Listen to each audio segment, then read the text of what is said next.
इन गद्दारों को दिल्ली समझ नहीं पाती है, बिजली और पानी के चक्कर में पड़ जाती है। देश के लोग भी बहुत खुश हैं कि इनकी खूब बजाओ, ये असली स्लीपर सेल हैं।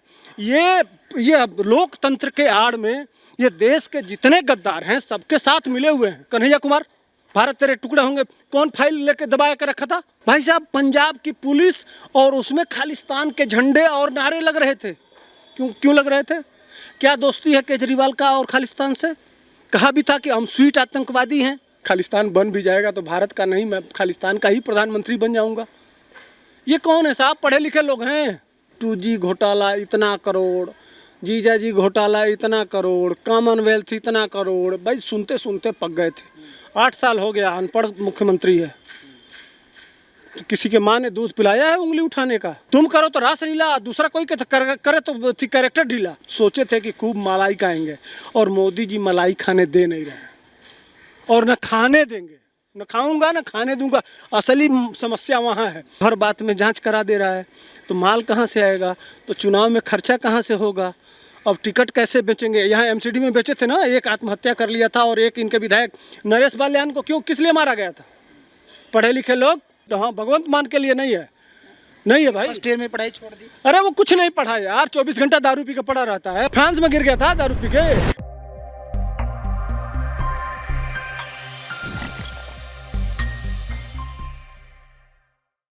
मुझे आश्चर्य हुआ, तभी मैं लगा कि यह क्यों आखिर मस्जिदों को तनख्वाह, मौलानाओं को तनख्वाह, ये इस तरह से क्यों ये करता है। ये मनीष सिसोदिया कहा था कि मैं CA के साथ हूँ, हमेशा उन्हीं की। शाहीन बाग वही CA कहिए यार, शाहीन बाग वही की, समझ रहे हैं ना? शाहीन बाग ये क्यों इस तरह से 24 घंटा तेल लेके पड़े रहते हैं वो इन मौलानाओं के पीछे। जब मैं डिटेल में जानना चाहा कि यार क्या बात है, पाकिस्तान में क्या केजरीवाल का क्या संबंध हो सकता है, तो हमारे एक बहुत कुशीनगर के आके इसी दिल्ली में है, बड़े जानने वाले हैं। जब उनसे पूछा तो वह डिटेल बताए कि असली समीकरण यहाँ से केजरीवाल का शुरू हुआ। इसीलिए अभी सेना ने नहीं बताया, सर्जिकल स्ट्राइक और एयर स्ट्राइक और या प्रेस कॉन्फ्रेंस पहले ही कर दिया। इसको कौन बताया? बात समझ रहे हैं ना? तो ये स्लीपर सेल है, ISI का स्लीपर सेल है। यह दिल्ली की जनता नहीं समझी है, इसीलिए देखते हैं, इस समय देख रहे हैं किसको ला के बिठाया इसकी सरकार? अमृतपाल। वो मोदी जी बुला के उनको कहे कि 356 लगा के तुमको भी जेल भेजेंगे और केजरीवाल भी जाएगा और सबको उठा के बंद करेंगे, नौटंकी हमको इतने दिन में गिरफ्तार करके दो। तब भागे भागे ये लोग, पूरा राज खुल जाता। असली बीमारी वहाँ है। तब ये लगाए और उन्होंने कहा कि मैं सेंटर की फोर्स भेज रहा हूँ, जितनी ताकत चाहिए उतना लो, हमको पकड़ के देखो। उसी दिन से कार्रवाई शुरू हुई। उसके पहले तो वो क्या करते थे भाई साहब? पंजाब की पुलिस और उसमें खालिस्तान के झंडे और नारे लग रहे थे। क्यों लग रहे थे? क्या दोस्ती है केजरीवाल का और खालिस्तान से? कहा भी था कि हम स्वीट आतंकवादी हैं। अगर नहीं होगा तो वो इनके मित्र ही है ना, जो कुमार विश्वास ने कहा। हाँ, वो कहा ना कि जाने दो, अगर खालिस्तान बन भी जाएगा तो भारत का नहीं, मैं खालिस्तान का ही प्रधानमंत्री बन जाऊंगा। ये कौन है साहब? पढ़े लिखे लोग हैं। यही पढ़े लिखे होने का कभी देखे हैं? प्रधानमंत्री चढ़ गए थे, एक विधान एक प्रधान एक निशान, चढ़ गए थे जम्मू कश्मीर में और कहे कि जिसकी माँ ने दूध पिलाया है तो झंडा फहराने से रोक दे। है तुम्हारी औकात? इस तरह के आतंकवादियों से एक शब्द बोल दो जरा खालिस्तान के विरुद्ध, तुम्हारी माँ ने दूध पिलाया हो तो तुम लोगों की औकात नहीं है। यही पढ़े लिखे में और गैर पढ़े लिखे में है। वो सीना तान के दुश्मन के उसमें चढ़ जाता है और तुम लोग यहाँ इस देश में हमेशा कन्हैया कुमार, भारत तेरे टुकड़े होंगे, कौन फाइल लेके दबाया के रखा था? केजरीवाल जी। कितने दिन रखे थे? अगर दबाव नहीं पड़ा होता तो ये खोला नहीं। उसी उमर खालिद का जो कहा और वो चिकन ने काट देंगे। ये वही लोग हैं भाई, ये गद्दार हैं। इन गद्दारों को दिल्ली समझ नहीं पाती है, बिजली और पानी के चक्कर में पड़ जाती है। नहीं तो इनको तो अच्छा किया है मोदी जी। मैं तो बड़ा खुश हूँ और देश के लोग भी बहुत खुश हैं कि इनकी खूब बजाओ, ये असली स्लीपर सेल हैं। ये लोकतंत्र के आड़ में ये देश के जितने गद्दार हैं सबके साथ मिले हुए हैं। पंडित जी स्टार्टिंग में तो ये बोलते थे कि कांग्रेस चोर है, बीजेपी चोर है, लालू यादव चोर है, और अब देख रहे हैं कि उन्हीं सब के साथ बीजेपी को छोड़ के अब उन्हीं सब के साथ उनका साथ दे रहे हैं कि अगर सीबीआई ईडी उन पे कार्रवाई कर रही है और आम आदमी पार्टी पे भी कर रही है तो उनका समर्थन ले रही है कि देखिए सब पे अत्याचार कर रही है बीजेपी। साहब वही तो कहें, सुप्रीम कोर्ट तक गए थे, सब मिले हुए हैं जी। उस समय ईमानदारी दिखाना था। देश में सुबह उठ के खोलो तो 2G घोटाला इतना करोड़, जीजाजी घोटाला इतना करोड़, कॉमनवेल्थ इतना करोड़, भाई सुनते सुनते पक गए थे। 8 साल हो गया, अनपढ़ मुख्यमंत्री है। तो किसी के माँ ने दूध पिलाया है उंगली उठाने का?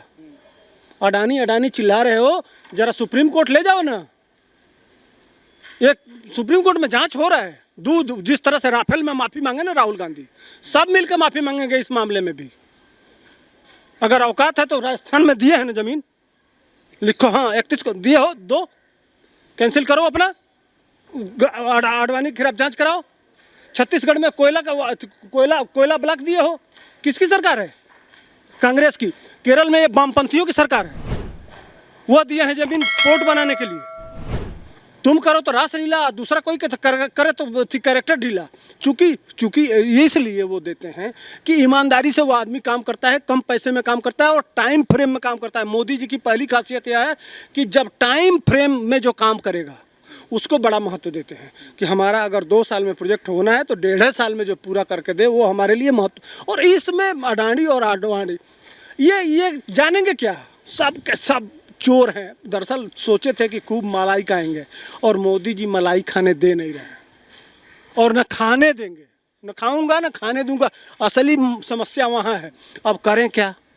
सोच लिए हैं भैया, अब तो हर बात में जांच करा दे रहा है, तो माल कहाँ से आएगा? तो चुनाव में खर्चा कहाँ से होगा?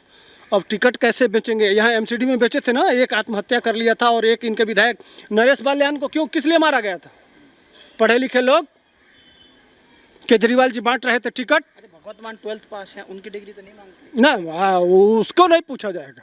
और हाँ, भगवंत मान के लिए नहीं है भाई। फर्स्ट ईयर में पढ़ाई छोड़ दी। अरे वो कुछ नहीं पढ़ा यार, 24 घंटा दारू पी के पड़ा रहता है। वो दिल्ली में भी 12 बजे चलिए मैं दिखाऊं, लोगों को 1 पैक फ्री देके और लोगों को पियक्कड़ बना के। और कुछ टाइम पहले विदेश यात्रा थी, वहाँ पर पी के गिर गया। अरे वो फ्रांस में गिर गया था दारू पी के। कहाँ अरे क्या क्या कहिएगा भाई, ये पूरा वो नहीं दिखता है।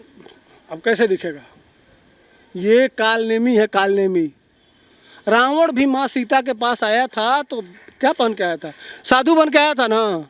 तो ये वही रावण वाला रूप है। क्या कह रहा था? भिक्षाम देही। कालनेमी जब हनुमान जी को पकड़ना था, जब लक्ष्मण बूटी के लिए, तो क्या कह रहा था? राम सीता राम सीता राम सीता राम सीता राम सीता राम सीता। साधु का वेश बनाया था। तो ये असली गद्दा वही कालनेमी के रूप में ये काला कपड़ा पहनते हैं सब। अरे तुम्हारा असली रूप अब आया है। जो अंदर काला था वो बाहर मोदी जी निकाल के ले आए। इनका असली जो कालापन अंदर जो काला है, दिखाओ कुछ और करो कुछ और, वो कालापन इनका अंदर से अब बाहर आ गया है।